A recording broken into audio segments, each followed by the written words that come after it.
The rain brings a more sensory experience to gardening. Chlorophyll is in abundance, and the air feels rich and textured.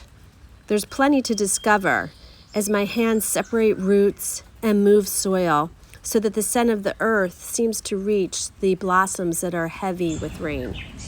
We just had some amazing rain and wind, and it's going to rain today. And so I had to get out into the garden, and I've kind of been neglecting it.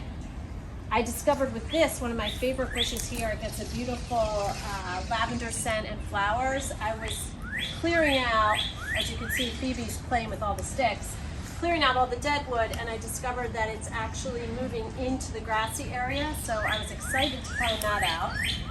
Transplanted some sweet woodruff here. And one of my big concerns is the harvest of my fig tree, because it all drooped.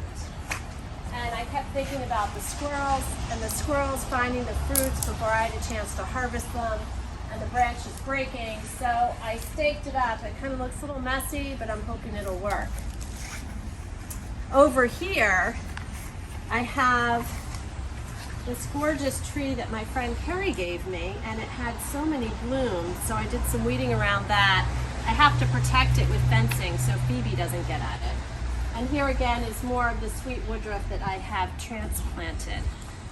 So I'm making some discoveries, moving stuff around. I have so much sweet woodruff that I'm going to take a bunch of it to a friend.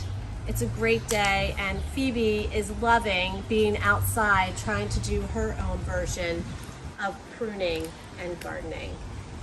Enjoy the day.